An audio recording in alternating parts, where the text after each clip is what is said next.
Nós vamos ler a Bíblia Sagrada essa noite no livro dos Salmos, o Salmo de número 131.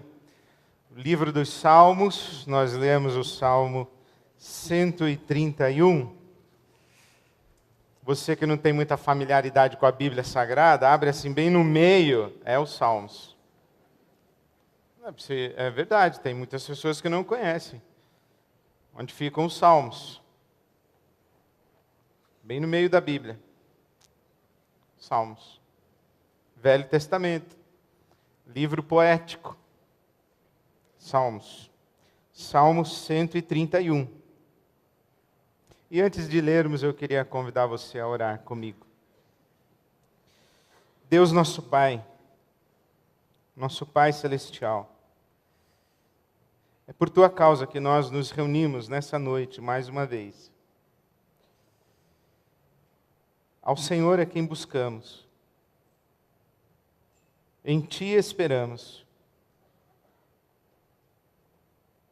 Tu és o motivo das nossas canções. Tu és a esperança dos nossos corações. É a Tua voz que desejamos ouvir.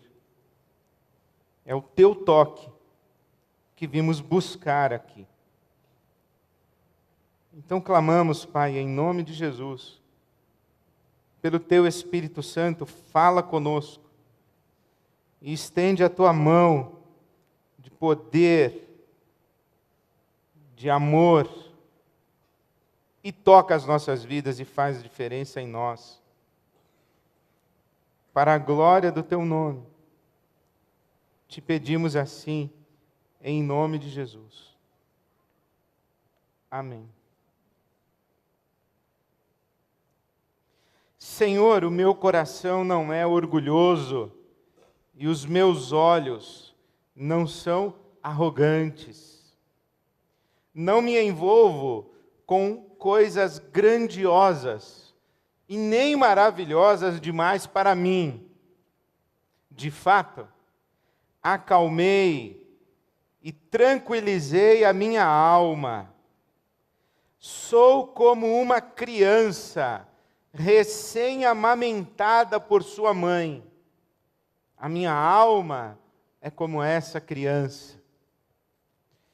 Ponha a sua esperança no Senhor, ó Israel, desde agora e para sempre. Amém. Mãe é uma instituição sagrada. Mãe é uma instituição sagrada. E quando dizemos que mãe é uma instituição sagrada, nós estamos nos lembrando desta compreensão religiosa do mundo, em que as coisas estão divididas entre sagradas e profanas. No entendimento religioso, há um mundo profano e há um mundo sagrado. O que é o mundo profano?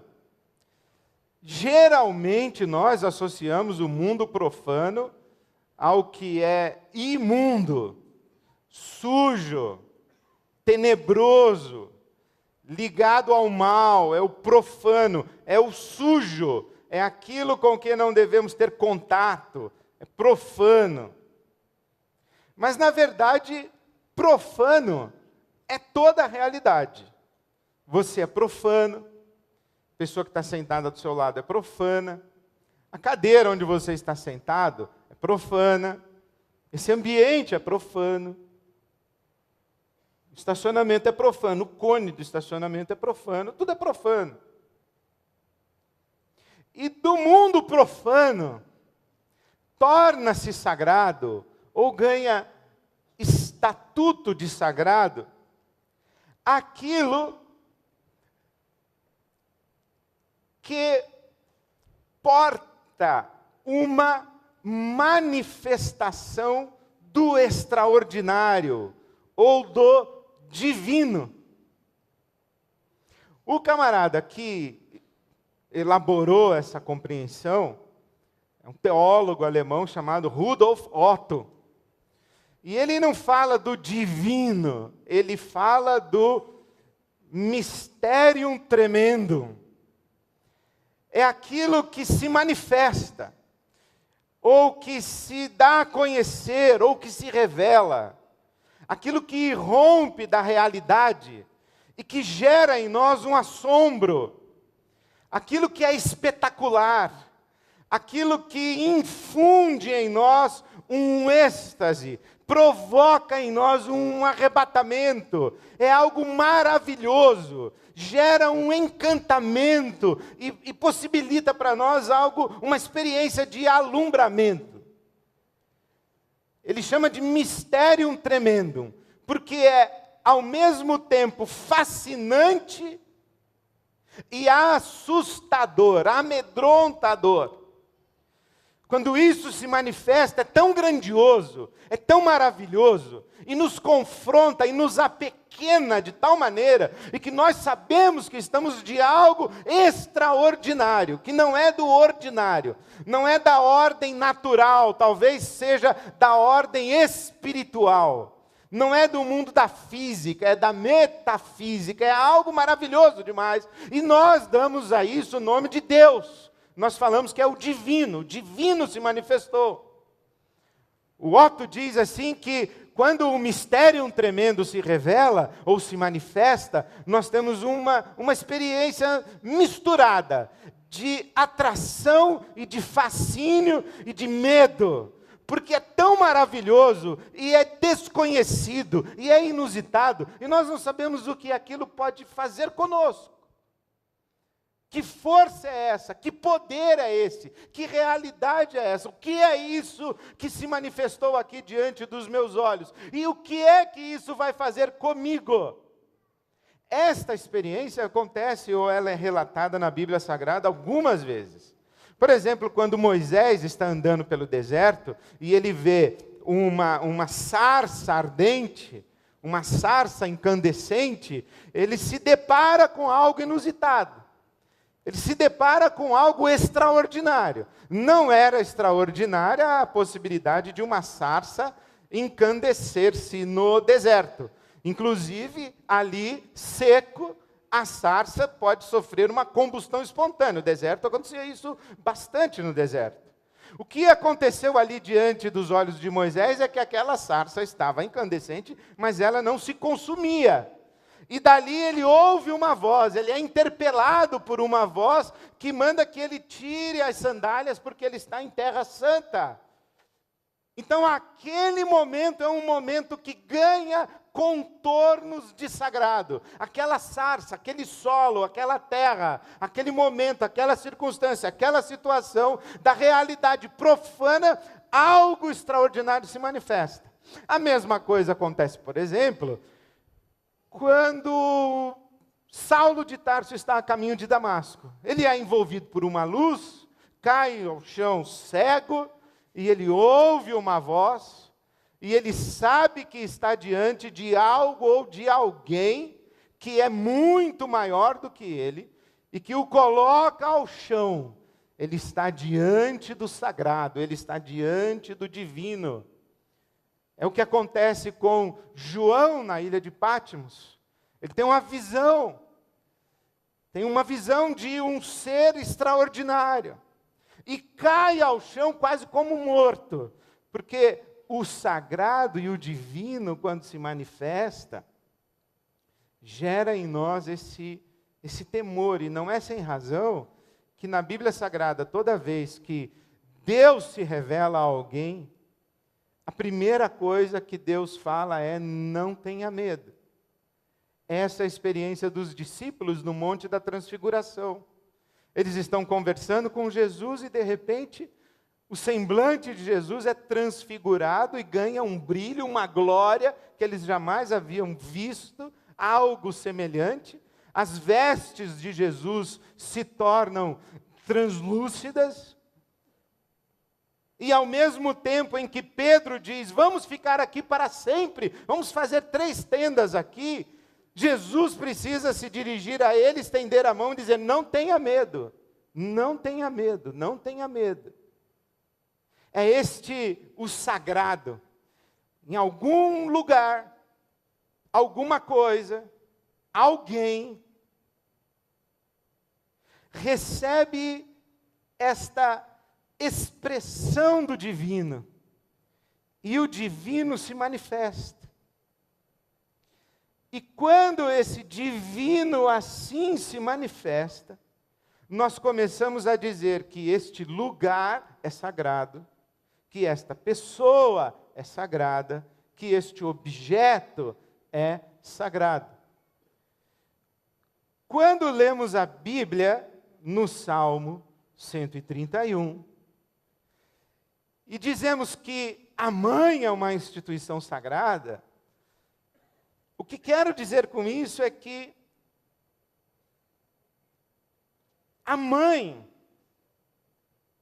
é a primeira face divina que um ser humano contempla. A mãe é a primeira face divina que uma criança contempla. E essa experiência da criança no colo da mãe, sendo amamentada, é uma experiência tão fundamental, tão matricial na vida da gente, que mesmo quando Davi já é homem crescido, já é adulto, já é rei em Israel, ele se percebe diante de Deus como uma criança no colo de sua mãe, recém-amamentada no colo de sua mãe. A maneira como Davi se sente em relação a Deus e a experiência que ele tem de Deus e com Deus, é uma experiência que ele assemelha a essa memória fundamental de estar no colo e no seio de sua mãe e ser uma criança recém-amamentada. Eu penso, e sempre pensei isso, que a maternidade é a vingança da mulher contra o homem. Há algo estranho na Bíblia Sagrada a respeito do masculino e do feminino, da relação do masculino com o feminino, do que é ser homem, do que é ser mulher, das distinções entre homem e mulher, da identidade masculina e feminina, e há algo estranho na maneira como Deus fala com o masculino e feminino no momento de disciplina e de juízo. Quando Deus diz à mulher, o teu desejo será para o teu marido e ele te dominará. E esse papel que a mulher acaba ocupando, ou a ela sendo imposto na história da humanidade, como subjugada pelo masculino. Quem olha de fora até pensa que é. E eu não duvido que tantas e tantas e tantas mulheres diriam, não seja leviano com isso, porque você não sabe o que é ser mulher oprimida pelo masculino. Mas, ao mesmo tempo, eu tenho uma suspeita que Deus, ao dizer à mulher, o teu desejo será para o teu marido e ele te dominará, logo em seguida, Deus dá uma piscadela para a mulher e diz a ela, fique tranquila, ele nunca vai saber o que é parir. É quase que uma vingança. Nós, homens, estamos privados dessa experiência, de carregar um ser no ventre. Nós não sabemos o que é isso. Por isso que relação de pai com filho é absolutamente diferente de relação de mãe com filho. Completamente diferente. São duas coisas completamente diferentes. A maldição, se assim podemos dizer, é que a mulher dará à luz com dores de parto. Mas não nega o fato de que a mulher fora criada para dar à luz e o homem não. Podemos até deduzir que, não houvesse o pecado de Adão e Eva, a mulher daria à luz sem dor. Mas ela daria à luz, Eva, e não Adão. Por isso é que essa experiência de dar à luz e ter uma criança no colo, amamentar essa criança, e esse contato primeiro de um ser humano com outro ser humano que atende pelo nome de mãe, é uma instituição sagrada e que remete cada um de nós à experiência de Deus. É como se Deus dissesse: eu vou me revelar a você de muitas maneiras, ao longo da sua história. Eu vou falar com você, eu vou tocar na sua vida, eu vou olhar para você, eu vou afetar você, mas eu vou começar isso ali. É a primeira experiência que você vai ter comigo, é no colo de sua mãe, sendo amamentado por ela. É essa a experiência e é essa a grandeza que Davi empresta a este salmo. E como que essa relação, filho com mãe, se transfere para a relação do ser humano com Deus, minha, sua, com o Senhor nosso Deus, a quem chamamos de Pai. Essa face materna de Deus, como é que se manifesta para nós? Primeiro, o meu coração não é orgulhoso. O meu coração não é orgulhoso. Eu sou como uma criança recém-amamentada no colo da mãe. Eu não posso ser orgulhoso. Eu não posso ser arrogante. Eu não posso ter uma postura de autossuficiência na vida. A mãe que carrega o filho no ventre e depois de dar à luz a esta criança, toma a criança no colo e oferece o seu seio, o seu leite, o seu caldo de vida para essa criança, ela representa a voz de Deus sussurrando no nosso ouvido, no nosso coração, no mais profundo do âmago da nossa consciência, na maior interioridade nossa. Está vendo como você não é autossuficiente? Está vendo como você não se basta? Está vendo como você veio de alguém? Está vendo como você precisa de um outro ser que sustente a sua existência? Como você não é sozinho e você não sobrevive sozinho e você jamais existiria por si. Alguém doou vida para você. Isso é extraordinário demais.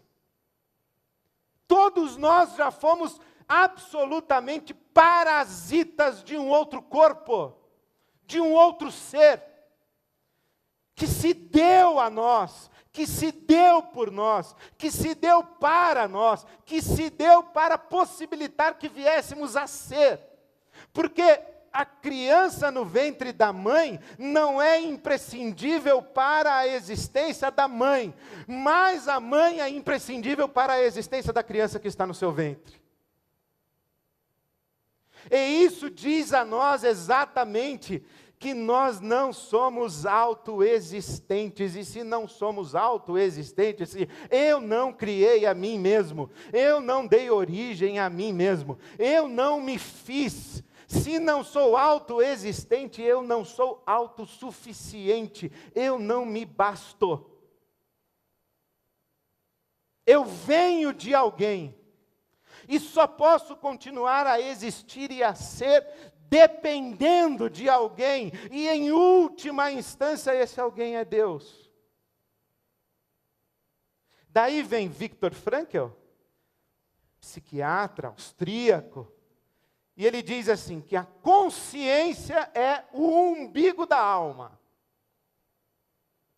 E eu lembro quando a minha filha, minha e da mãe dela, evidente, quando a Fernanda tinha seus 9, 10 anos de idade, ela estava lendo O Mundo de Sofia. E me chamou no quarto uma noite e disse, pai, vem cá, está acontecendo uma coisa estranha. E eu fui e falei, o que foi, filha? Ela falou, pai, olha isso. braço levanta. Agora, pai, presta atenção, braço abaixa. Falei, sim, filha. Pai, agora olha isso. Braço levanta. Braço abaixa. Abaixa braço. Abaixa braço. Pai, o braço não abaixa. O que está acontecendo? Não fosse minha filha e eu fosse pastor de uma outra igreja, eu diria, sai desse braço que não te pertence. Mas eu abracei a minha filha, dei um beijo nela e disse, filha, você descobriu uma coisa, é que existe dentro de você uma voz com quem você conversa e que você vai conversar o resto da sua vida. Existe uma voz lá dentro que o Papai do Céu colocou dentro de você e que atende pelo nome de consciência. E você vai conversar com essa voz. Porque é a partir dessa voz que o Papai do Céu vai falar com você muitas vezes ao longo da sua vida, e muito provavelmente é quase que o canal que Deus, o Papai do Céu, vai usar para falar com você o resto da sua vida. É a sua consciência. Quando eu vou pegar e a voz diz, vai pegar mesmo? E eu digo, não tem ninguém olhando. Ué, mas só porque não tem ninguém olhando, você vai pegar, não é seu? Falei, mas achado não é roubado, quem perdeu foi relaxado. E eu estou falando com quem? Com essa voz. Foi assim que Joana d'Arc respondeu aos seus algozes quando estava sendo martirizada. No interrogatório, o inquisidor disse a ela, por que você insiste no seu caminho? Você vai morrer queimada, criatura. E ela disse, porque eu ouvi Deus falar comigo. E o inquisidor disse, você não ouviu outra coisa, você ouviu a voz da sua consciência. E Joana d'Arc disse, pois é exatamente assim que Deus fala comigo.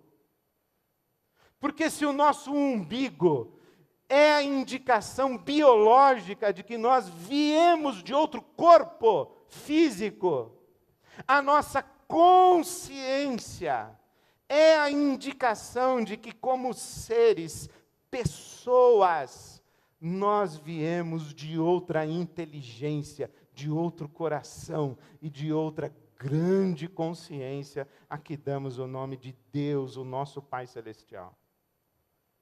Essa experiência de estar com a mãe, no colo, sendo amamentado, recebendo vida e sendo sustentado com vida, é uma experiência paralela à nossa experiência com Deus, porque dele nós viemos, nele nós nos movemos, nele nós existimos e somente nele temos condição de ser. Por isso é quando Davi, homem adulto, rei, diz assim, como você se sente em relação a Deus? Eu me sinto absolutamente dependente de Deus. Ele me deu vida, Ele me sustenta com vida, e Ele é responsável porque eu seja e porque eu continue a ser. 2. Meu coração não é orgulhoso e os meus olhos não são altivos. O que quer dizer não são altivos os meus olhos? Eu não me exercito em coisas grandiosas, em maravilhosas demais para mim. Acho interessante isso. Davi sabe que existem coisas grandiosas e maravilhosas, e que são demais para ele. Coisas que ele não deve acessar. Mundos onde ele não deve ir. Saberes que ele não deve antecipar, experiências que ele não pode precipitar, Estas coisas não são para mim, ou não são para mim agora. Quem sabe um dia serão. O profeta diz o que Deus diz a todos nós: clama a mim e responder-te-ei, e anunciar-te-ei coisas grandes e ocultas. Ou Jesus falando a Pedro: Pedro, o que eu faço agora você não sabe, mas um dia você vai saber. O que eu faço agora você não entende, mas um dia você vai entender. E é esse processo de crescimento, de desenvolvimento, e esta compreensão de que enquanto vamos vivendo, nós vamos experimentando a vida aos poucos, e vamos acessando a realidade da vida aos poucos. Por quê? Porque algumas coisas não são para nós, e algumas coisas não são para nós agora. E mãe tem a responsabilidade de dizer não, é um sagrado encargo, dizer não. Não toque nisso, não fale assim, não se comporte dessa maneira, não vá nesse lugar, não se confie a esse tipo de gente, não fale com essa pessoa, não coma isso, não põe isso na boca, tira a mão daí, sai daí dessa beiradinha. Mãe tem que dizer não, mãe tem que estabelecer limite, porque nós precisamos de limites. Coisas perigosas. E por que são perigosas? Porque nós não as conhecemos, ou porque não estamos prontos para experimentá-las tendo-as conhecido, porque não saberemos administrá-las, porque não saberemos lidar com elas, não saberemos o que fazer com elas. E estas coisas acabarão sendo destrutivas para nós, e poderão destruir não apenas a nós, mas a todo mundo que está em volta. Aí você vai dizer assim: nossa, que discurso reaça! Está mais para Chapeuzinho Vermelho. Não fale com o lobo mau vai te comer. Isso aí é uma doutrinação ridícula. Não é não. Não é não, porque Deus disse ao primeiro casal: não coma dessa árvore, isso vai destruir você. Há responsabilidades na vida que você não tem tamanho para assumir. Há coisas que você não deve saber, porque vai te fazer mal saber. Tem a hora certa de saber, tem a hora certa de fazer, tem a hora certa de experimentar. Esse é o processo de educar. É respeitar a infância, é respeitar o tamanho das pessoas, é enxergá-las na sua fragilidade, na sua vulnerabilidade e protegê-las. Isso é educar. E um dos grandes problemas que nós temos na nossa sociedade é a incapacidade de dizer não às crianças. Famílias que são governadas por baixinhos de 3 anos de idade. Porque papai e mamãe têm uma insegurança tão grande, uma carência emocional e afetiva tão grande, que eles acham que se disserem não, e que se estabelecerem limites, vão perder os seus filhos, o afeto dos seus filhos. E eles querem ser legais, e porque querem ser legais, eles abrem mão de serem pais. E não são mães. Aí eu fico escutando: eu sou a melhor amiga da minha filha. Bobagem e mentira. Não queira ser a melhor amiga da sua filha. Não é esse o seu papel. O seu papel é ser a mãe da sua filha. Porque a amiga protege a outra amiga, mente, é cúmplice, é parceira, engana, faz junto, passa a noite inteira rindo do que foi feito. Isso não é papel de mãe. Você pode ser uma mãe amiga. Mas se você quiser ser uma amiguinha mãe, você terá perdido o privilégio sagrado de ser mãe. Porque mãe é teto. Pai é teto. Ah, daqui você não passa. Pai e mãe dão limites. Pai e mãe dizem assim: olha, isso é demais para você. Isso é demasiado alto para você. Não é hora de você mexer nisso. Aí o Davi diz o seguinte: foi ali que eu percebi que algumas coisas eram inacessíveis para mim e que estavam além do meu conhecimento, da minha capacidade, da minha competência. Foi na minha relação de filho com mãe. 3, uma criança recém-amamentada.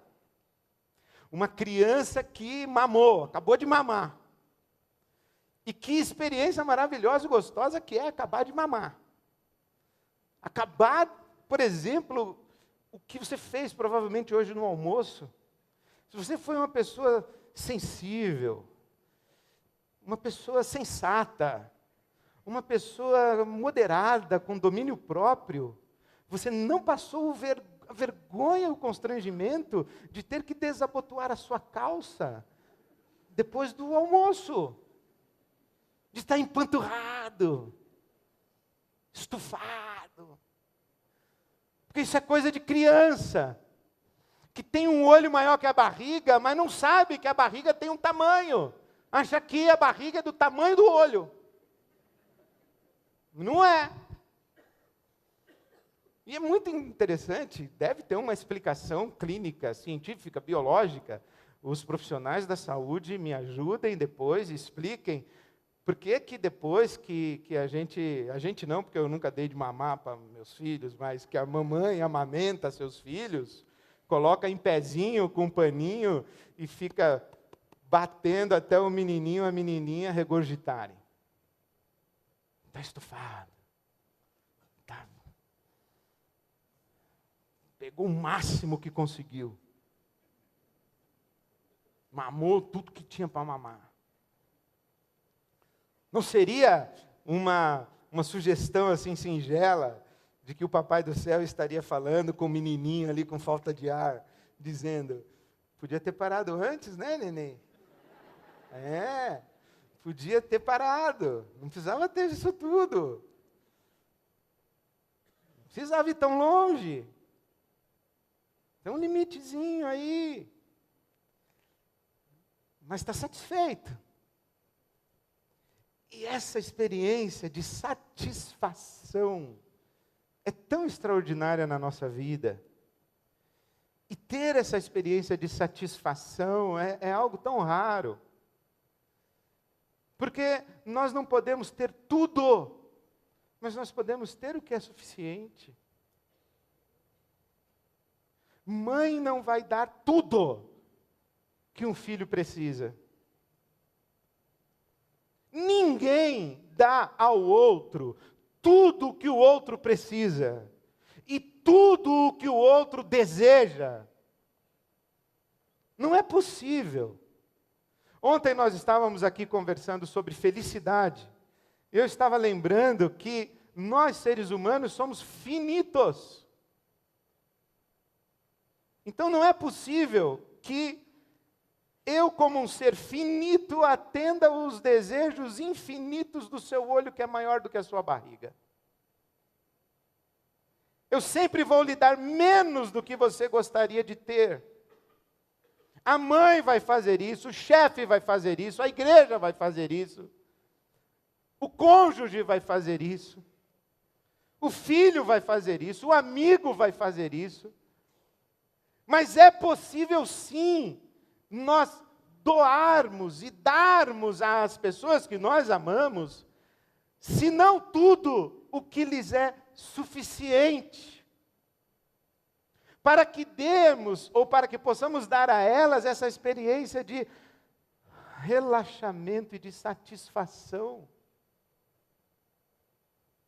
Eu não tenho tudo, mas o que tenho me basta. Uma pessoa que chega nesse lugar, chegou numa sabedoria que é quase impossível. Porque nós somos muito mais capazes de nos infelicitarmos pelo que não temos, do que nos contentarmos com o que temos. E é quase automático nós desprezarmos o que temos, porque estamos dando atenção ao que não temos. E quando damos atenção ao que não temos, até deixamos de ver o que temos, até o dia em que, por uma infelicidade, até o que temos, perdemos. Com Deus é assim também. Deus não nos dá tudo, mas Ele pode nos dar o que nos basta. Quarto e último. Fiz calar e sossegar a minha alma, aquietei a minha alma. E sou agora como essa criança no colo da mãe.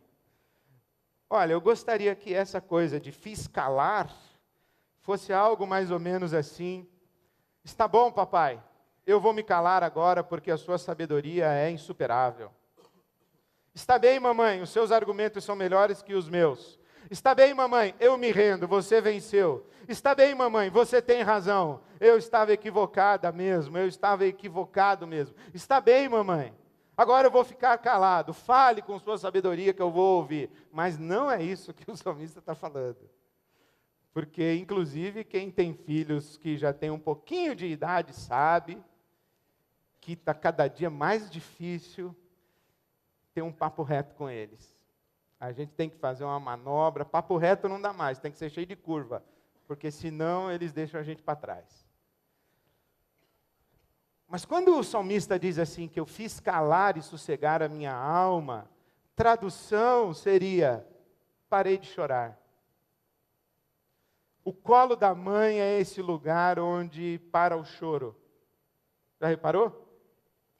O colo da mãe é esse lugar onde para o choro. Por uma de duas razões, ou quem sabe as duas. A primeira é que a mãe traz a solução para o motivo do choro. Mas é claro que há coisas que nos fazem chorar e que mãe nenhuma consegue resolver. Mas no colo da mãe, salvo engano, o que diz a mãe à criança que chora? Mamãe está aqui. Mamãe está aqui. Mamãe está aqui. E quando aquilo que nos faz chorar não é resolvido, ou não pode ser resolvido, existe uma tragédia possível. É nós ficarmos nesse lugar de choro em solidão. Mas o colo da mãe é o lugar onde a solidão acaba. Onde você não chora sozinho, onde você não chora sozinha, onde você chora, mas alguém chora com você, onde você chora e alguém chora junto com você, onde você chora e alguém chora a sua lágrima. E às vezes chora mais do que você, porque coisa mais agonizante que existe ao coração de um pai, de uma mãe, do que ver o seu filho chorar e não poder fazer com que o motivo do choro cesse. Que coisa mais agonizante para nós é quando nós vemos nossos filhos chorando e não temos como fazê-los parar de chorar. Porque nós dizemos assim, meu filho, minha filha, eu não posso resolver isso. Isso está além dos meus limites, além do meu conhecimento, além das minhas capacidades. Isso não pode ser resolvido. Tudo que eu posso fazer é chorar com você e chorar a sua lágrima. E não raras vezes você se ajoelha e diz assim, Deus, tira a lágrima desse menino e coloca em mim. Tira a lágrima dessa menina e coloca em mim. Tira essa dor dessa criança e coloca em mim. Nós fazemos isso pelos nossos filhos. E que experiência maravilhosa é ter um colo onde nós podemos chorar e nós podemos ser acolhidos e a nossa solidão não existe mais. É essa experiência que a gente às vezes tem com Deus. em que Deus não resolve aquilo que nos faz chorar, mas não nos deixa chorando sozinhos. Chora conosco e enxuga as nossas lágrimas enquanto chora por nós. Mas o Salmo não acaba aí. E essa parte também me interessa bastante. Porque, por último, aqui está dito o seguinte: olha, eu sou como uma criança recém-amamentada por sua mãe. Mas em algumas traduções diz assim que eu sou uma criança desmamada. O que é uma criança desmamada? É uma criança que já não é mais para ser amamentada. Está desmamada. Agora não mama mais no peito da mãe. Porque você sabe que tem o dia, né? De dizer para a criança que agora não vem mais mamar na mamãe. Tem o dia, né? De você pegar o seu filho no colo, dar um abraço, dar um beijo e colocá-lo no chão. E falar para ele: anda, vai ficar aqui no meu colo o resto da vida? Vai ficar mamando aqui, né? Você não fala desse jeito, mas tem uns que já cresceram o suficiente para ouvir. Anda. E é extraordinário quando você abre a Bíblia em Oséias capítulo 11, e que Deus diz assim: foi eu quem ensinou Efraim a andar. Foi eu quem ensinou Efraim a andar. Que coisa maravilhosa, Deus colocando seus filhos de pé e dizendo a eles: andem, cresçam, andem com suas próprias pernas. E em Oséias capítulo 11, os versos 3 e 4, diz assim: foi eu quem ensinou Efraim a andar, e eu o cerquei com laços de amor humano. E esses laços de amor humano, me passa pela imaginação, se não seriam os braços da mãe, enquanto a criança aprende a andar. Essa proteção, esse cuidado, esse amparo, até que a criança se sinta segura, ganhe equilíbrio, fique ereta, e ao tempo que cresce vai adquirindo a capacidade de ouvir a voz de Deus na sua própria consciência, para não precisar ficar o resto da vida perguntando: e agora papai? E agora mamãe? E agora papai? E agora mamãe? Há um momento em que nós dizemos: ouça Deus falar na sua consciência, Ele está falando. Ande com as suas próprias pernas. E que alegria para nós é ver os nossos filhos crescidos, autônomos, e que sentam conosco, não como quem senta no colo para mamar, mas como quem senta à mesa para comungar, para repartir o pão, para trocar o coração, para rir e chorar, para compartilhar a vida. O meu desejo hoje, no Dia das Mães, foi o meu desejo pela minha mãe, que passou o dia conosco, de poder dizer a ela que assim como, e não é interessante que a história vai girando, e que chega um tempo da vida quando nós podemos dizer assim: mamãe, não é mais a senhora quem me alimenta, agora eu tenho o prazer de alimentar a senhora. Não é mais a senhora quem me protege, agora eu tenho o prazer de proteger a senhora. Mamãe, não é mais a senhora quem me dá o teto, agora eu digo para a senhora: tomou o remédio? Está pensando que me engana? Não mexa aí, mamãe. Isso é perigoso para a senhora. A senhora já passou da idade. Só não tem mais idade para se meter com essas coisas. E se não é extraordinário que a gente pode colocar os nossos braços em volta da mamãe e ajudá-la a caminhar quando as suas forças já vão se perdendo. E que antes a mamãe nos amparava e agora nós, adultos, podemos amparar nossas mães. Mais duas coisas antes de encerrar. A primeira. Bom, e eu que não tenho esse relacionamento e nunca tive com a minha mãe? Como eu faço, pastor? E eu que minha mãe não está mais aqui para que eu faça isso por ela e com ela? Como é que eu resolvo, pastor? Bom, eu volto à origem, né? Primeira coisa que eu disse, que vai no meu coração, é que mãe é uma instituição sagrada. E como instituição sagrada, transcende uma pessoa. Mãe é uma das faces de Deus, o nosso Pai.